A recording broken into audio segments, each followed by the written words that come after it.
యోహాను రాసిన సువార్త 8వ అధ్యాయము. యోహాను రాసిన సువార్త 8వ అధ్యాయము 31వ వచనం నుండి 49వ వచనం వరకున్న లేఖన భాగాన్ని నేను చదువుతున్నాను. ప్రతి ఒక్కరూ జాగ్రత్తగా చూడాలి, గ్రహించాలి అని మనవి చేస్తున్నాను. యోహాను రాసిన సువార్త 8వ అధ్యాయము 31వ వచనం నుండి 49వ వచనం వరకున్న లేఖన భాగము. కాబట్టి యేసు తనను నమ్మిన యూదులతో, మీరు నా వాక్యమందు నిలిచిన వారైతే నిజముగా నాకు శిష్యులై ఉండి సత్యమును గ్రహించెదరు. అప్పుడు సత్యము మిమ్మును స్వతంత్రులనుగా చేయునని చెప్పగా, వారు, మేము అబ్రహాము సంతానము, మేము ఎన్నడును ఎవనికిని దాసులమై ఉండలేదే, మీరు స్వతంత్రులుగా చేయబడుదురని ఎలా చెప్పుచున్నావని ఆయనతో అనిరి. అందుకు యేసు, పాపము చేయు ప్రతి వాడును పాపమునకు దాసుడని మీతో నిశ్చయముగా చెప్పుచున్నాను.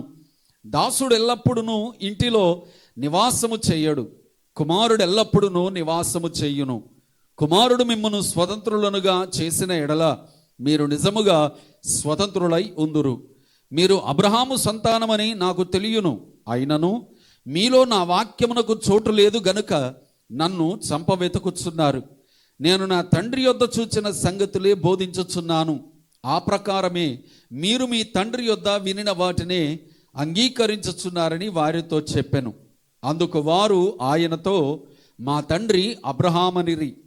యేసు, మీరు అబ్రహాము పిల్లలైతే అబ్రహాము చేసిన క్రియలు చేతురు.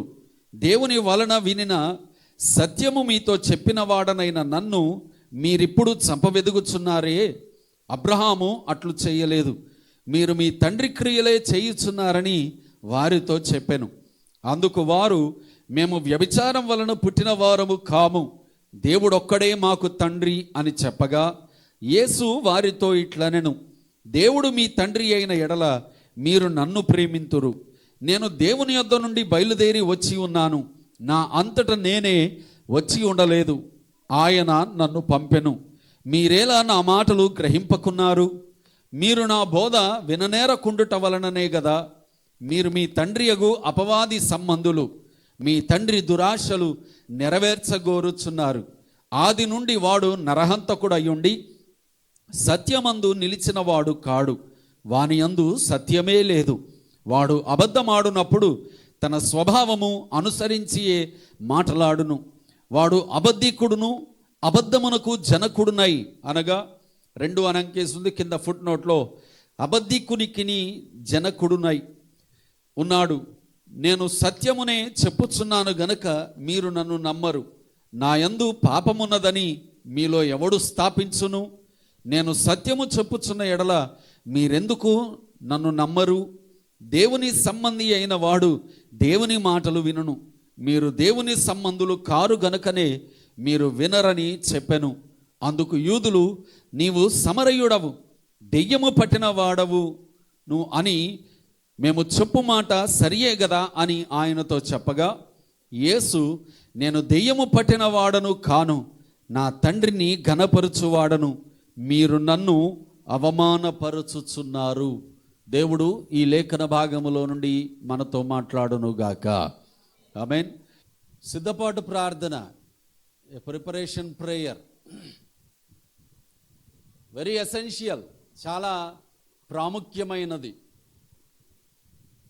అది నువ్వు వ్యక్తిగతంగా నీ హృదయాన్ని నీ ప్రభువు పాదాల దగ్గర సిద్ధపరచుకునేటటువంటి సమయం.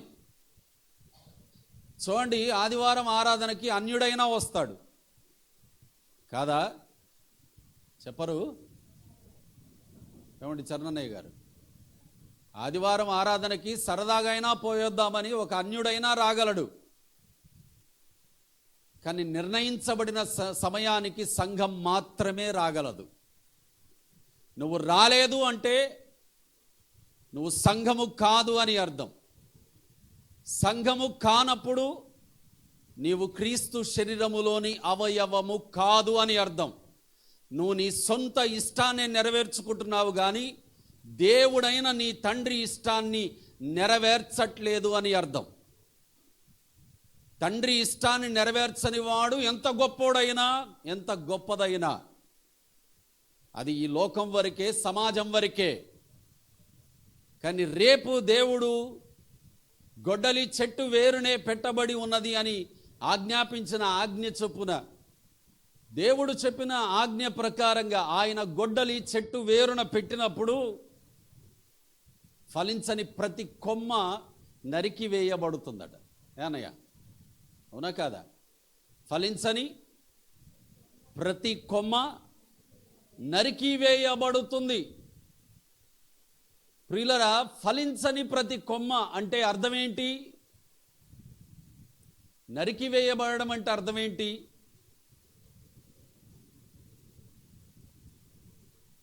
తీసి అవతల పడేయడం అని అర్థం. కూరలో కరివేపాకు అంటారు కదండి, మనకు తెలుసుగా. కూరలో కరివేపాకు అప్పటిదాకా అది కూరలోనే ఉంటుంది. అన్నిటికంటే ముందు దాన్నే వేస్తారు కూర కోసం. కానీ చివరాఖరకు వచ్చేసరికి దాన్ని తీసి అవతల పడేస్తారు. అవునా? తృణమైందిగా తీసి అవతల పడేస్తారు. నేను స్టార్టింగ్ నుండి ఉన్నాను అన్నా ఒప్పుకోదు, తీసి అవతల పడేస్తారు. సేమ్ దేవుడు కూడా అదే ప్రియులరా. దేవుని ఆత్మ కూడా అదే. నేను ఎంతో సంవత్సరాలుగా దేవుని మందిరానికి వస్తున్నాను దేవా, అయితే ఏం చేద్దాం ఇప్పుడు? అయితే ఏంటి ఇప్పుడు? నేను ఎన్నో కానుకలు ఇచ్చాను ప్రభు, అయితే ఏంటి ఇప్పుడు? నేను ఇది చేశాను, అది చేశాను, ఇలాగున్నాను, అలాగున్నాను, అయితే ఏంటి ఇప్పుడు? So what? మరి ఏమి చేసుంటే బాగుండేది ప్రభువా? సింపుల్, నన్ను ప్రేమించి నా సత్యములో నువ్వు నిలబడి ఉంటే బాగుండేది. దేవునికి మహిమ కలుగును గాక. హల్లెలూయా.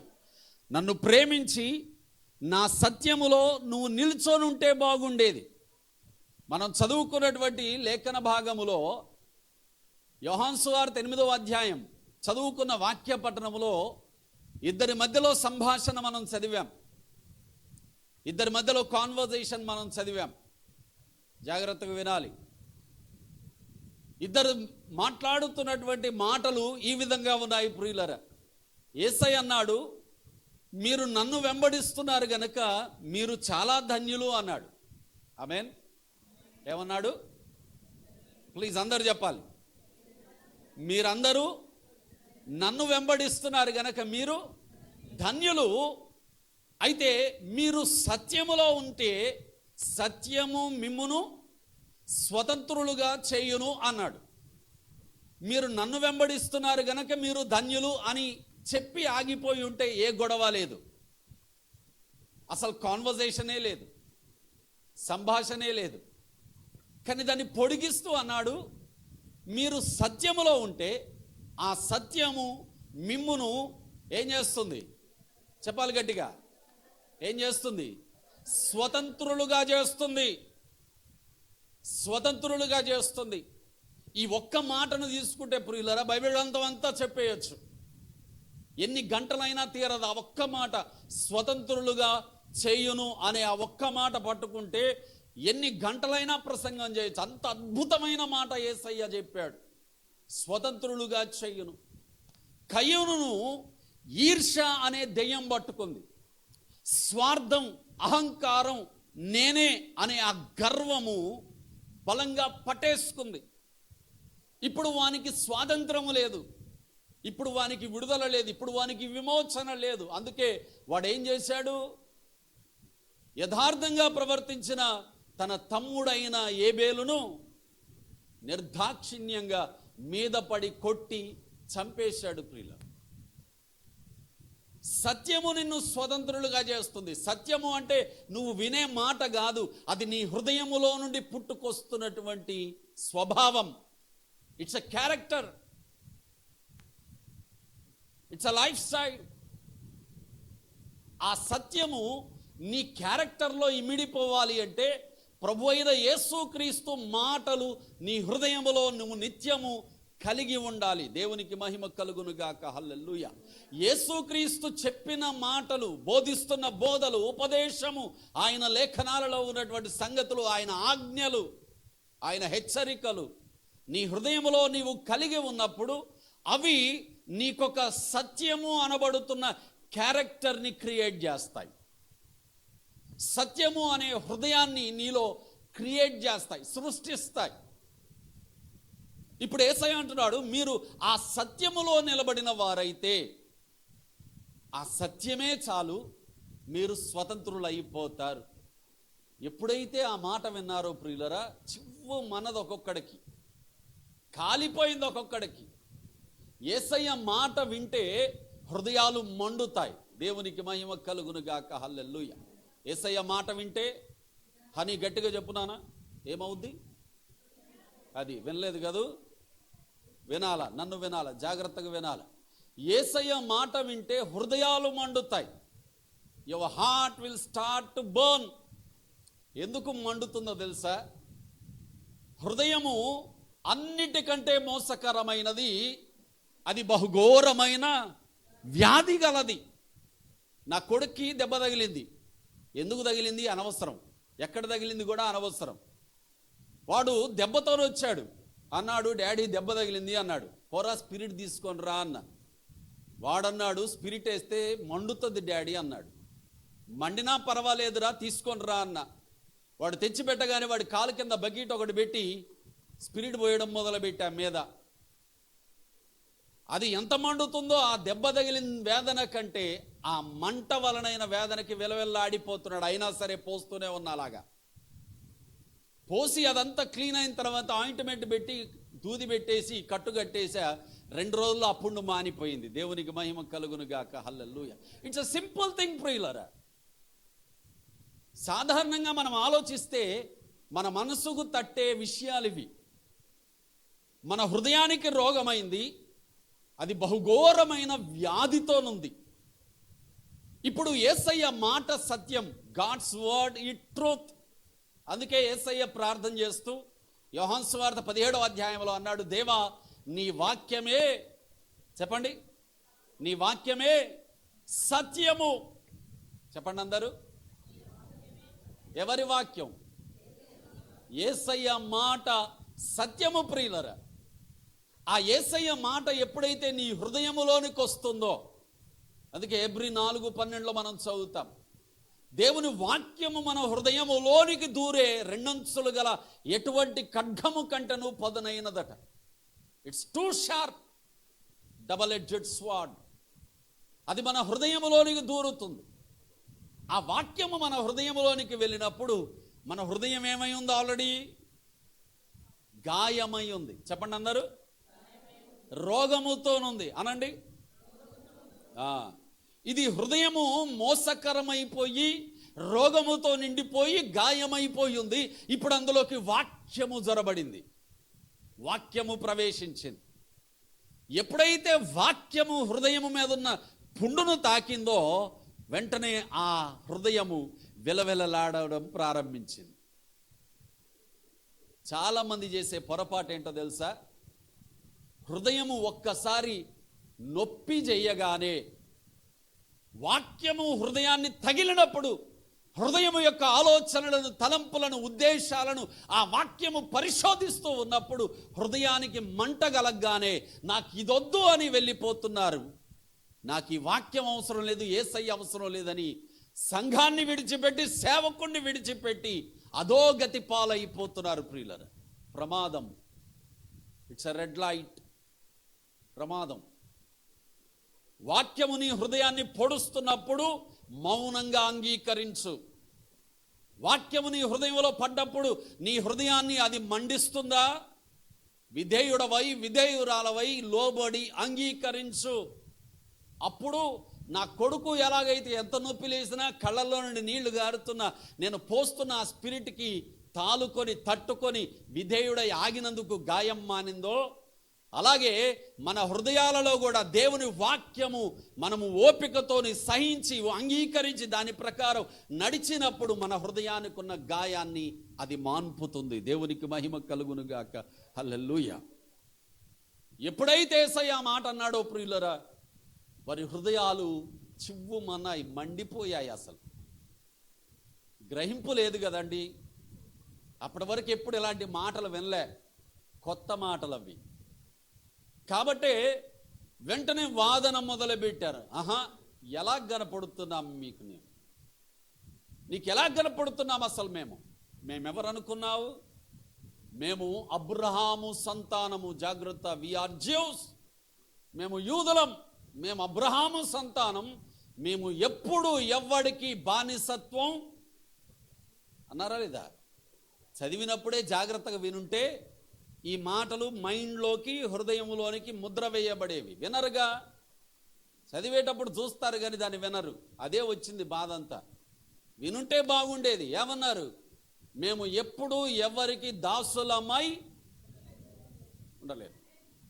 ఇందాక పాటలు పెట్టి ఇక్కడ కూర్చొని వాక్యం తీసి, దేవా ఏం మాట్లాడాలి ప్రభు అని ధ్యానపూర్వకంగా ప్రభువుని అడుగుతూ చదువుతున్నాను వాక్యాన్ని. చదువుతున్నప్పుడు దేవుడు ఈ వాక్య భాగం మీద నా మనస్సును ఆపేశాడు. దేవా, ఇది నేను మాట్లాడితే చాలామంది హృదయాలు మండుతాయి ప్రభువా అన్నాను. నేను హృదయాలు మండడమే కాదు, విసుగు చెందుతారేమో దేవా అన్నాను. నీకెందుకోయ్, వాడుకునేది నేను, నా పాత్రవు నువ్వు. మాట్లాడు, నేను మాట్లాడబోతున్నాను అన్నాడు. దేవునికి మహిమ కలుగునుగాక. హల్లెలూయా. కాబట్టి భయము లేదు, మొహమాటం అంతకంటే లేదు. మాట్లాడమంటే మాట్లాడేయడమే, ఆ పనే నాది. కాబట్టి పరిశుద్ధాత్మ దేవుడు మాట్లాడుతున్నాడు. వాళ్ళు అంటున్నారు, మేము ఇంతవరకు ఎప్పుడు ఎవరికి ఏమవ్వలేదట. చెప్పాలి గట్టిగా. నువ్వు తిన్నావా అంటే ఏమంటాం? అవును తిన్నాము అంటారా? ఏమంటాం? అసలు నాకు తెలవనే తెలవదు అంటాం. తిని మింగేసి మూతి దూడ్చేసుకొని అసలు నాకు తెలవనే తెలవదు అంటాం. ఎంత సత్యవంతులో, ఎంత నిజాయితీ పరులమో మనం. అబద్ధమంతా నడినెత్తి మొదలుకొని అరికాల వరకు నింపేసుకొని సత్యవంతులలాగా మనం ప్రవర్తిస్తూ ఉంటాం. మేమెప్పుడూ ఎవరికి దాసులుగా ఉండలేదట. మరి 430 సంవత్సరాలు చేసింది ఏంటో? 430 సంవత్సరాల జీవిత కాలం అంతా చేసింది ఏంటో? బానిసత్వం కాదా? పారసీకులు వచ్చి పట్టుకొని పోతే అయ్యో దేవా అని మొర్ర పెట్టింది ఎవరో? మరి బబులోనీయులు వచ్చి లాక్కొని పోయి 70 సంవత్సరాల చెరలో బంధించి వేస్తే నెబుకద్నెజరు యొక్క నిలువెత్తు విగ్రహానికి సాష్టాంగపడి నమస్కారం చేసింది ఎవరో? మరి వీళ్ళు కాదా? అంటున్నారు, మేము అసలు ఎవ్వరికి బానిసలుగా ఉండలేదట. బ్రతుకు కాలం అంతా బానిసత్వమే చేసి వచ్చి ఇప్పుడు పెద్ద యేసయ్యతో అంటున్నారు, మేము అసలు ఎవ్వరికీ బానిసత్వం చేయలేదట. చూసారా ఎంత వేషధారణో? ఆదిలో జరిగింది అదే. అందుకే యేసయ్య అన్నాడు చివరి మాటలలో, ఆది నుండి వాడు అబద్ధీకుడేనట. ఆది నుండి వాడు అబద్ధీకుడు. ఆది నుండి అంటే ఎప్పటి నుండి అండి? ఏదేను తోట నుండే. వాడు అబద్ధం చెప్పాడు, మెల్లగా అవ్వమ్మ అంగీకరించేసింది. వాడి కల్లిబొల్లి మాటలకు, ఆప్యాయత ఆదరణలాగా అనిపించిన ప్రేమ మాటలకు లోబడిపోయింది, మోసపోయింది. మోసపోయి మొగుడిని మోసం చేసింది. ఇద్దరూ మోసపోయారు, చల్లబడ్డారు ఇద్దరు. ఇప్పుడు దేవుడు వచ్చాడు, మంచిగా అడిగాడు, ఏమ్మా పండు తిన్నారా? ఎందుకు తిన్నారు అంటే, అవును ప్రభువా తిన్నామయ్యా, మమ్మల్ని క్షమించు, నీ మాటను జవదాటాము, మేము దోషము చేశాము, అతిక్రమము చేశాము, క్షమించు అంటే అయిపోయేది అక్కడతో. దేవుడు కొత్త పుస్తకం రాసేవాడు. కానీ అలా కాదు. మేమెప్పుడు తిన్నాం? మాకేం తెలుసు అసలు? మేము తినలేదు. ఇదిగో ఒకవేళ తిన్నామని మా మీద నిందేశావా? అయితే గుర్తు చేసుకో, ఈమెను నువ్వు ఇయ్యకపోతే అసలు నేను తినేవాడినే కాదు కదా. మోసము మీద మోసం, అబద్ధం మీద అబద్ధం. ప్రియులారా, ఆది నుండి వాడు అబద్ధీకుడు. అదే అబద్ధాన్ని మనమందరికీ అలవాటు చేసేసాడు. మనందరికీ అలవాటు చేశాడు. నువ్వు లేదు, నేను లేదు, అందరం అబద్ధీకులమే. We all are liars. అలాంటి అబద్ధం అనే బానిసత్వంలో నలిగిపోతున్న ప్రతి ఒక్కరిని స్వతంత్రులుగా చేయడానికి వాక్యమై ఉన్న యేసయ్య శరీరాన్ని ధరించుకొని ఈ లోకంలో నరావతారిగా 33.5 సంవత్సరాలు జీవించాడు. దేవునికే మహిమ కలుగునుగాక. హల్లెలూయా. ఆ యేసయ్య అంటున్నాడు, మీరు నన్ను నమ్మారు గనక మీరు ధన్యులు. అయితే నన్ను నమ్మడం మాత్రమే కాదు, మీలో ఏముండాలి? మీలో ఏముండాలి? సత్యము ఉండాలి. ఏముండాలి? చెప్పాలి గట్టిగా. సత్యము ఉండాలి. ఆ సత్యము మీలో ఉంటేనే ప్రతి బంధకము నుండి, ప్రతి బలహీనత నుండి, ప్రతి నిన్ను బంధించిన విషయములన్నిటి నుండి, కాంప్లికేషన్స్ అన్నిటి నుండి, కమిట్మెంట్స్ అన్నిటి నుండి ఆ సత్యము నిన్ను మెల్లుగా స్వతంత్రురాలిగా, స్వతంత్రుడిగా చేసేస్తుంది. దేవునికి మహిమ కలుగునుగాక. హల్లెలూయా. స్వతంత్రులుగా చేస్తుంది ప్రియులారా. ఆ స్వాతంత్రం అనుగ్రహించుట కొరకే ప్రభువైన యేసుక్రీస్తు ఈ రోజుకు కూడా మనతో తన దాసుల ద్వారా మాట్లాడుతూనే ఉన్నాడు. తన వాక్కును పంపి మనతో మాట్లాడుతున్నాడు. తన ఆరాధనా క్రమము ద్వారా మనతో మాట్లాడుతున్నాడు. తన ఉపదేశ క్రమము ద్వారా మనతో మాట్లాడుతున్నాడు. ఎన్ని సంగతులు పరిశుద్ధాత్మ దేవుడు నీతో మాట్లాడుతున్నాడు. నువ్వు ఒక్కసారి గుర్తు చేసుకోగలిగితే నువ్వు మర్చిపోయిన సంగతులే ఎక్కువ ఉంటాయి. అవునా కాదా? పోయిన వారం ఏమి నేర్చుకున్నావు? అమ్మ మళ్ళీ అక్కడికే వచ్చాడు రా అనుకుంటున్నారా? వచ్చినా పర్వాలేదు, చెప్పండి. పోయిన వారం ఏమి నేర్చుకున్నావు? ఏమి నేర్చుకున్నారు పోయిన వారం? వచ్చిన వాళ్ళు చెప్పండి, కొద్దిగా చూద్దాం ఎంతమందికి గుర్తుందో. ఏమండి, పోయిన వారం మీరు నేర్చుకున్న వాక్య సందేశం ఏమనగా, నీలో ఉన్న విశ్వాసం మిగిలిన వారి విశ్వాసము కంటే ఒక మెట్టు ఎక్కువ అవ్వాలి, ఎక్కువ కనబడాలి. అది నువ్వు నేర్చుకున్న సంగతి. క్రీస్తుని పోలి నడుచుకోండి కాదు, అది వాక్య సందేశములోని ఒక విషయం. ఆ విషయాన్ని పట్టుకున్నారు కదా. సరే అడుగుతున్నాను, చెప్పండి, ఎంతగా క్రీస్తుని పోలి వారం అంతా నడుచుకున్నారు? Tell me. ఏ ఏ విషయాలలో క్రీస్తుని పోలి నడుచుకున్నారు? విశ్వాసం గురించి నేర్చుకున్నావు కదా నాన్న. విశ్వాసం అంటే ఏంటో చెప్పు మరి. ప్రియ దేవుని పిల్లలారా, మనము నేర్చుకుంటున్నటువంటి సంగతులు, మనము నేర్చుకుంటున్న ఉపదేశము మన హృదయములో విత్తబడే సత్యము. చెప్పండి అందరూ, ఏంటది? మన హృదయాలలో విత్తబడే సత్యం. ఇప్పుడు చెప్పండి సమాధానం, ఆ సత్యము మీలో ఉందా లేదా? ఉందా?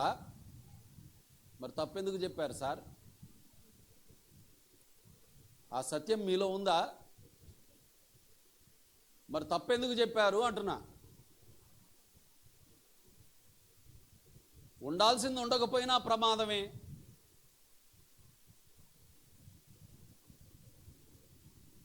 నా ప్రియ కుమారుడా, కుమార్తె, నీ పట్ల ఎంత భారం కలిగి ఉన్నానో నా పరిశుద్ధాత్మ దేవునికి నాకే తెలుసు. నీతో పరిశుద్ధాత్మ దేవుడు మాట్లాడుతున్న మాటలు చాలా శ్రేష్టమైనవి ప్రియులరా.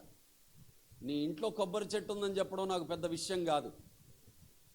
నీ డెబిట్ కార్డు మీద 2 అని అంకె ఉందని చెప్పడం కూడా పెద్ద విషయం ఏమి కాదు. కళ్ళు మూసుకొని చెయ్యి ఊపి నువ్వేం చేయబోతున్నావో చెప్పడం కూడా పెద్ద విషయం ఏమి కాదు. నువ్వేం చేసి వచ్చావో కూడా ఆలాపనగా ఒక 4 మాటలు చెప్పి ఒకటి తగిలేసరికి నేను ప్రవక్తని అని చెప్పుకోవడం కూడా పెద్ద విషయం కాదు. అది సమాజంలో ఇప్పుడు జరుగుతున్నటువంటి తంతు. కానీ వాక్యాన్ని ఉన్నది ఉన్నట్లుగా చెప్పి భారముతో నీ హృదయం కొరకు దేవుని దగ్గర మాట్లాడి అడిగి వేదనతోని, దేవా ఇదిగో ఈ కుమారుడితో నువ్వు మాట్లాడడానికి ఏమి సిద్ధపరిచావు ప్రభువా అని దాన్ని తీసుకొని వచ్చి నీ క్షేమము కొరకు, నీ బలము కొరకు, నీ ఆత్మీయ పరిపక్వత కొరకు చెప్పడం చాలా కష్టం. అది అరుదు ఈ రోజుల్లో. It's very rare. మరెందుకో తెలియదు, దేవుడు మన సంఘంలో ఇట్టి అరుదైన దానిని నిలబెట్టాడు. నువ్వు దాన్ని నీ హృదయంలో నిత్యము కాపాడుకోగలిగితే నువ్వు బ్రతుకుతావు, లేకపోతే చస్తావు అంతే. నీ జీవము నీలోనే దేవుడు నిక్షిప్తంగా ఉంచాడు. ఆ జీవము దేవుని మాట వలన మాత్రమే కలుగుతుంది. చదువుతామా లేఖన భాగాన్ని ఒకసారి? అది యోహాను సువార్త 8వ అధ్యాయం 45వ వచనం నుండి చదవండి దయచేసి. 8వ అధ్యాయం 45వ వచనం నుండి. నేను సత్యమునే చెప్పుచున్నాను గనుక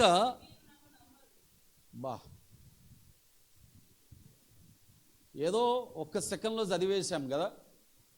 మనం వాక్యం చదివేటప్పుడు కూడా అదొక్క సెకండ్లో దాటిపోద్ది. కానీ ఒక్క సెకండ్, అదే సెకండ్లో మనం ఆగి ఆలోచించి యేసయ్య ప్లేస్లో మనమే ఉంటే, ఆ మాట మనమే చెబితే మన హృదయ స్థితి ఎలాగుంటుంది? అప్పుడు నేను చెప్పుచున్నది సత్యమే, కానీ మీరు నన్ను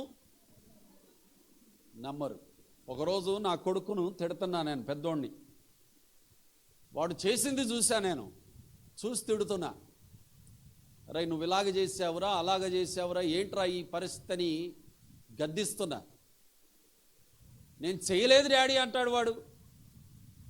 నేను చూశానురా, చూసి అంటున్నాను అని తిడుతున్నా. వాడంటాడు నేను చేయలేదు డాడీ అంటాడు.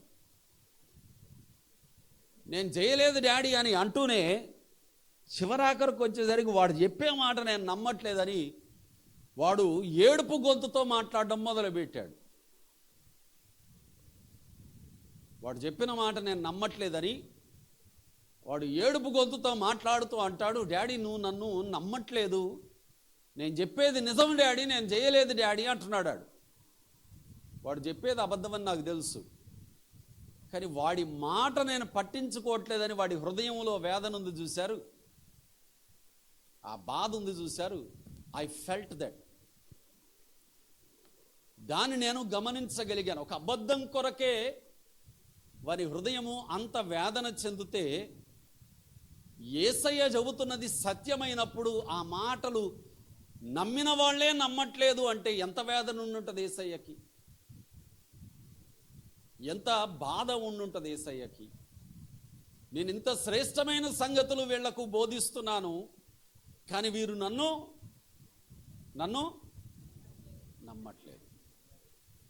నమ్మట్లేదు. They are not believing them. అంటే పైకి మాటగా కనపడుతుంది, కానీ ఆయన హృదయం అంతా భారముతో నిండిపోయింది. ప్రియులారా, ఈరోజు ఇక్కడ కూర్చున్న ప్రతి ఒక్కరి విషయంలో యేసయ్య హృదయం ఇదే భారముతో ఉంది. ఆమేన్. యేసయ్య హృదయం ఇదే భారముతో నలిగిపోతుంది. ప్రియులారా, నువ్వు దేవుని సన్నిధికి దూరమైనప్పుడెల్లా దేవుని మాట అదే భారముతో నలిగిపోతుంది. ఆ భారముతోనే కంటిన్యూ చేస్తూ అంటున్నాడు. చదవండి తర్వాత వచనాన్ని. నా యందు పాపమున్నదని మీలో ఎవడు స్థాపించును? నేను సత్యము చెప్పుచున్న ఎడల మీరెందుకు నన్ను నమ్మరు? $1,000,000 క్వశ్చన్ ప్రియులారా. యేసయ్య అడుగుతున్న అద్భుతమైన ప్రశ్న. ఇక్కడ ఎవరైనా సమాధానం చెప్పగలిగితే ధన్యులే. నేను సత్యము చెప్పుచున్న ఎడల మీరెందుకు నన్ను నమ్మరు? ఒక్కడు నోరు తెరవలేదు చూసారా? అందరికీ అబద్ధం ఇష్టమైనంత త్వరగా సత్యము ఇష్టం అవ్వదు. అక్కడున్న వాళ్ళ పరిస్థితి అదే. అబద్ధానికి ఉన్నంత బలము సత్యానికి ఉండదు, కానీ ఆ అబద్ధం చివరికి నిన్ను నాశనం చేస్తుంది, నరకానికి నడిపిస్తుంది. కానీ సత్యము చిన్నదైనా అది నిన్ను బ్రతికిస్తుంది, అనేక మంది నీ ద్వారా బ్రతుకున్నట్లుగా అది చేస్తుంది. దేవునికి మహిమ కలుగును గాక. హల్లెలూయా. ఆ సత్యము చెబుతున్నాడు యేసయ్య. మనం ఏం చేయాలని కోరుకుంటున్నాడు? ఏం చేయాలట? మనం చెప్పాలి. ఏం చేయాలి? ఆ క్వశ్చన్ ఏంటండి? మీరెందుకు నమ్మరు అంటే మనం ఏం చేయాలని కోరుకుంటున్నాడు? అది మరి చెప్పరే, చెప్పాలిగా. నేను సత్యము చెప్పుచున్నాను, మీరెందుకు నమ్మరు అంటే మనం ఏం చేయాలి? ఇప్పుడు దాన్ని నమ్మాలి. ముందు నమ్మాలి. You need to believe it. నమ్మాలి. గత వారం నేర్పించాను కదా, నీ విశ్వాసము నీ పక్కనున్న వాళ్ళకంటే కొద్దిగా ఎక్కువ ఉండాలి. ఏ విషయంలో ఉండాలండి? దేవుని వాక్యాన్ని నమ్మే విషయంలో ఉండాలి. దేవుని మాటను నమ్మే విషయంలో నీ విశ్వాసం ఎక్కువ అవ్వాలి. అందుకే యేసయ్య అంటున్నాడు, నన్ను ఎందుకు నమ్మట్లేదు మీరు, నా మాటను ఎందుకు నమ్మట్లేదు మీరు అని అంటూనే తర్వాత వచనాన్ని చదవండి ఒకసారి ప్రియులరా. దేవుని సంబంధి అయిన వాడు దేవుని మాటలు వినును. దేవుని సంబంధి అయిన వాడు దేవుని మాటలు వినును. ఇప్పుడు నేను అడుగుతున్న పరిశుద్ధాత్మ వలన ప్రశ్నకు ఎవరైనా సమాధానం చెప్పగలిగితే చెప్పొచ్చు. మీరు దేవుని సంబంధులేనా? రుజువేంటండి? రుజువేంటో చెప్పనా? నువ్వు విన్న మాట ప్రకారం నడవడమే రుజువు. ఆమేన్. ఇక్కడ కూర్చొని విన్నావా, విని అవతలకి వెళ్ళిపోయావా? కాదు. నువ్వు విన్నదాని ప్రకారం జీవిస్తున్నావు, చూసావు, ఆ జీవితమే రుజువు. ఇప్పుడు చెప్పండి, మీరు దేవుని సంబంధులేనా? దేవుని సంబంధులేనా? దేవుని సంబంధులైతే ఆ సత్యమును వారి ప్రవర్తనలో రుజువుగా కలిగి జీవిస్తారు ప్రియులారా. They walk in that light of word. ఆ సత్యాన్ని రుజువుగా కలిగి జీవిస్తారు. నా ప్రియా దేవుని పిల్లలారా, ఈరోజు పరిశుద్ధాత్మ దేవుడు మనకు నేర్పిస్తున్న పాఠము, ఇంతకు మునుపు 2 వారాల క్రితం మనం నేర్చుకున్నప్పుడు దేవుడు చేసిన కార్యాలే రేపటి రోజున మన జీవితానికి ఒక సాక్ష్యముగా పరిమళించబోతున్నాయి. కనుక దేవుని కార్యాలు అనుభవించాలనుకున్నవాడు విశ్వాసములో ఎదుగుతున్నవాడవ్వాలి. విశ్వాసములో ఎదుగుతున్నవాడైతే దేవుని వాక్యమనే సత్యమును హృదయములో కలిగిన వాడై ఆ వాక్య సత్యమును అనుసరించి నడవాలి. అప్పుడు ఆ సత్యము మిమ్మును స్వతంత్రులుగా చేస్తుంది. అప్పటి వరకు నిన్ను లోబరుచుకొని నలగగొట్టి నిన్ను వేదనకు గురి చేసిన ఏ పరిస్థితి నుండైనా ఆ సత్యము ఒక్కటే నిన్ను స్వతంత్రునిగా చేస్తుంది. చిన్నప్పుడు మేము ఒక లెసన్ నేర్చుకున్నాం, చెప్పి ముగించేస్తా. ఆత్మ సంఘముతో చెప్పుచున్న మాట చెవిగలవాడు వినుగాక. చిన్నప్పుడు ఒక పాఠం నేర్చుకున్నాం, మరి ఇప్పుడు ఉందో లేదో పిల్లలకి నాకు తెలియదు. 2వ తరగతిలోనో 3వ తరగతిలోనో మా తెలుగు సబ్జెక్ట్లో ఉంది. ఒక తల్లి తన కుమారుని ఊరికి పంపిస్తుంది. ఊరికి పంపించేటప్పుడు ఒక్కడే కొడుకు ఊరికి పోతున్నాడు. ఆ ఊరికి వెళ్ళడానికి అవసరమైన బస్ ఛార్జీలు మినహా కొద్దిగా చేతిలో ఉండాలి అని చెప్పి కొన్ని డబ్బులు ఇచ్చి, ఆ డబ్బులు వాడు పోగొట్టుకుంటాడేమోనని వాడి షర్టు లోపల ఒక చిన్న జోబు గుట్టి ఆ జోబులో పెట్టిందట. పెట్టి ఆ జోబును కుట్టేసి అన్నదట, బాబు డబ్బులు లోపల పెట్టారా, జాగ్రత్తగా వెళ్ళు, పోగొట్టుకోకు, ఎవరికి చెప్పకు డబ్బులున్నాయని, జాగ్రత్తగా వెళ్ళు అని పంపించిందట. వాడు అలాగా ప్రయాణం చేస్తూ పోతూ ఉండగానే మధ్యలో దారిగాపు దొంగలు పట్టుకొని అందరినీ ఆపి అందరి దగ్గర ఉన్నది దోచుకోవాలని ప్రయత్నం చేస్తుంటే ఎవడికి వాడు నా దగ్గర లేవు అని చెబుతున్నారు. కానీ పిల్లోడు ఒక్కడు లేసి అన్నాడట, నా జోబులో ఉన్నాయి, మా అమ్మ కుట్టి పెట్టింది తీసేసుకోండి అన్నాడట. మా అమ్మ కుట్టి దాచిపెట్టింది తీసేసుకోండి అన్నాడట. ఆ దొంగకు ఆశ్చర్యం ఇప్పుడు పాఠం. ఆ దొంగకు ఆశ్చర్యం ఇప్పుడు. మిగిలిన వాళ్ళందరూ లేవు అని గొంతెత్తి మొత్తుకొని అరిసి మమ్మల్ని వదిలేయంటే నువ్వేంట్రా, మా అమ్మ లోపల కుట్టి పెట్టింది తీసుకోండి అంటున్నావు, నీకు భయం లేదా అని అడిగాడట దొంగ. అప్పుడు ఈ పిల్లోడు అన్నాడట, మా అమ్మ చచ్చిపోయినా పర్వాలేదు కానీ నిజమే చెప్పాలి అని నేర్పించింది, కాబట్టి అబద్ధం ఆడడం నాకు ఇష్టం ఉండదు, మీరు నన్ను ఏం చేసినా పర్వాలేదు అనుకున్నాను, కాబట్టే నిజం చెబుతున్నాను. Truth shall set you free. సత్యము మిమ్మును స్వతంత్రులుగా చేస్తుంది. ఆ దొంగతనానికి వచ్చిన దొంగ వాడి సత్య ప్రవర్తనను చూసి మెచ్చుకొని వాడి డబ్బులు వాడికే ఇచ్చి నువ్వు వెళ్ళిపో బాబు అని పంపించేశాడట. ఎంత సింపుల్ థింగ్, ఒక చిన్న పాఠం, ఒక చిన్న సంగతి. దొంగలతో పట్టబడిన ఆ కుర్రవానికి స్వాతంత్ర్యం ఎందుకురా అంటే వాడు వాడిన ఒక్క నిజం. మరి ఆ ఒక్క నిజమే వాడికి స్వాతంత్రం అయితే నువ్వు నిలువెల్లా నీ యేసయ్య సత్యాన్ని బట్టి నడుస్తే నీకెంత స్వాతంత్రం? ఆమేన్ కాదా? నీకెంత స్వాతంత్రం? అప్పుడు నువ్వు దేని గురించి దిగులు పడవు, దేని గురించి చింతించవు, నువ్వు దేని గురించి కన్నీరు గార్చవు, నువ్వు దేని గురించి కూడా ఆలోచించవు, వేదన పడవు. దేవుని సన్నిధిని బట్టి మాత్రమే నీవు నిత్యము ఆనందిస్తావు. ప్రియా దేవుని పిల్లలారా, అలాగా నీవు దేవుని సన్నిధిని బట్టి ఆనందించే వ్యక్తి అవ్వాలి అంటే సత్యము నీలో ఉండాలి.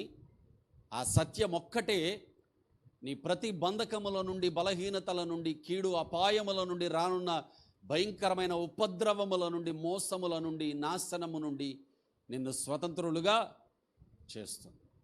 యూదులైన వారు అన్నట్లుగా మూర్ఖత్వముతో మేమెవ్వడికి బానిసలం కాదు అనకండి.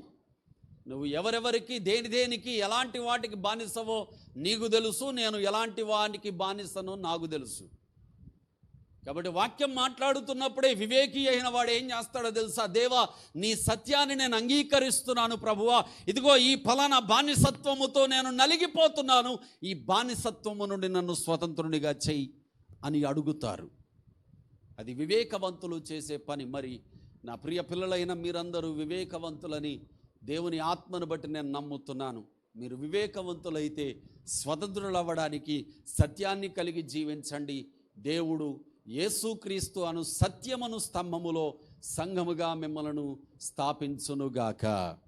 ఆమేన్. ప్రార్థన చేసుకుందాం ప్రియులారా. దయచేసి మోకరించగలిగితే మోకరించండి, లేకపోతే లేచిన లోబడండి. ప్రార్థన చేసుకొని మనము ముందు కొనసాగుదాం. తీర్మానములతో కూడిన ప్రార్థన. హృదయాన్ని మండించగలిగింది సత్యం. ఆ సత్యము కేవలము ఈ లోకములో, ఈ విశ్వములో యేసయ్య మాట మాత్రమే. ఆ మాట నిన్ను మార్చింది, ఆ మాట నిన్ను బ్రతికించింది, ఆ మాట నిన్ను రక్షణలోనికి నడిపించి దేవుని సన్నిధిలో నిలబెట్టింది. మరి ఆ మాటను అనుసరించి నీవు జీవించాలి. నువ్వు జీవించాలి అంటే ఆ సత్యము నీలో ఉండాలి.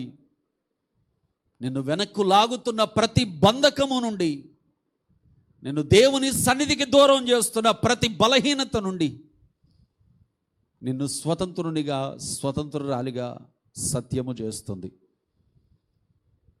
యోహాను సువార్త 14వ అధ్యాయం 6వ వచనంలో లేఖనం అంటుంది, యేసయ్యే సత్యము.